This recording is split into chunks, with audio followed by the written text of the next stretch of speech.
उत्तर प्रदेश का बीच चुनाव के बीच में कांग्रेसियों ने प्रियंका गांधी को लॉन्च किया और कहा प्रियंका हमारा तुरुफ का इक्का है। तो मैंने कहा अब तक क्यों जोकर से खेल रहे थे। एक आदमी मिला, बोला यार ये मोदी जब से आया देश 500 साल पीछे चला गया। मैंने कहा योगी को आने दे, त्रेता युग में ले जाएगा। वो मोदी जी चले गए नासा, वैज्ञानिकों ने 2 मिसाइल दी। मोदी जी ने पूछा इन मिसाइलों का मैं क्या करूंगा। वैज्ञानिक बोले सर आपको तो आदत है, फेंक देना। देखो ना भारत क्या है, पूरी दुनिया में नंबर 1 है आबादी में, जबकि सबसे ज्यादा संस्कारी, सबसे ज्यादा शर्मीले, सबसे ज्यादा धार्मिक हम ही लोग हैं। आप सोचो हम संस्कारी और शर्मीले नहीं होते तो हम कितने होते। मैं तो एक सर बताऊं, मैं तो दिल्ली में आजकल रहता हूं। मेरे भी एक दोस्त हैं, वो नेता हैं। अभी अभी उनकी शादी हुई कुछ दिन पहले। तो नेताओं की जैसे शादी होती है, तो जैसे हम लोगों की होती है, वैसे नेताजी की शादी हुई। तो हमारे मित्र की जब शादी हुई, नेताजी थे, शादी के बाद भी नेता ही रहे, लेकिन शादी जब हुई तो नेताओं के साथ अक्सर आपने देखा होगा 10, 20, 25, 50 समर्थक साथ चलते हैं। अब उनकी शादी हुई। शादी के बाद वो जैसे ही सुहाग रात के लिए कमरे में घुसने लगे तो पीछे पीछे वो 10, 20, 25 समर्थक भी, नेताजी समझदार थे, गेट पर ही रोक दिया। बोले अंदर तुम्हारा काम नहीं है, चलो बाहर से समर्थन करो। अब बाहर से समर्थक चिल्ला रहे हैं नेताजी संघर्ष करो, हम तुम्हारे साथ हैं। वाह क्या आनंद लिया ऐसे समर्थकों। क्या आप लोग भी आदरणीय सर, आप बीजेपी से जीते हैं? नहीं, निर्दलीय नहीं, वो निर्दलीय आजकल बीजेपी के हो जाते हैं ना, इसलिए कह रहा था।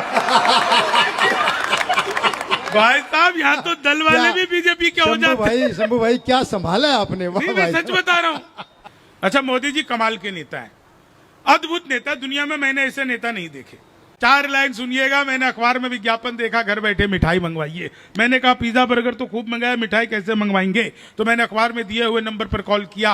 उधर से कंप्यूटर है, रिकॉर्डेड आवाज आने लग गई। बोले जी नमस्कार, अग्रवाल स्वीट कॉर्नर में आपका हार्दिक स्वागत है। मिठाई लेने के लिए 1 दबाइए, चाट पापड़ी के लिए 2 दबाइए, गजक नमकीन के लिए 3 दबाइए, गोलगप्पों के लिए 4 दबाइए। मुझे मिठाई चाहिए थी, मैंने 1 दबा दिया। लड्डू लेने के लिए 1 दबाइए, बर्फी लेने के लिए 2 दबाइए, जलेबी लेने के लिए 3 दबाइए, रसगुल्ले के लिए 4। मुझे लड्डू चाहिए था, मैंने फिर 1 दबा दिया। बेसन के लड्डू लेने के लिए 1 दबाइए, मोतीचूर के लड्डू लेने के लिए 2 दबाइए, गोंद के लड्डू लेने के लिए 3, तिल के लड्डू के लिए 4। मुझे बेसन का चाहिए था, मैंने फिर 1 दबा दिया। 1 किलो लेने के लिए 1 दबाइए, 2 किलो लेने के लिए 2 दबाइए, 3 किलो लेने के लिए 3, 100 किलो के लिए 4। 1 दबाना था, गलती से 4 दब गया। मैंने वही किया जो आप लोग करते, तुरंत ही फोन काट दिया। 1 मिनट बाद कॉल बैक आ गई। बोले जी नमस्कार, हम अग्रवाल स्वीट कॉर्नर से बोल रहे हैं, आपके यहाँ से 100 किलो बेसन के लड्डू का ऑर्डर आया है, मिठाई किस पते पर भिजवानी है। मैंने कहा तो फंस गए। लेकिन सर बिहारी आदमी फंसता नहीं है, बिल्कुल भी नहीं फंसता है। मैं सच बता रहा हूं आपको, फंसाता भी नहीं है, बीच का रास्ता निकालता है। बोले जी जल्दी बताइए, आपके यहाँ से 100 किलो बेसन के लड्डू का ऑर्डर आया है, मिठाई किस पते पर भिजवानी है। मैंने कहा देखो भाई ये फोन किसने किया, मुझे तो पता ही नहीं। घर में हम 9 भाई हैं।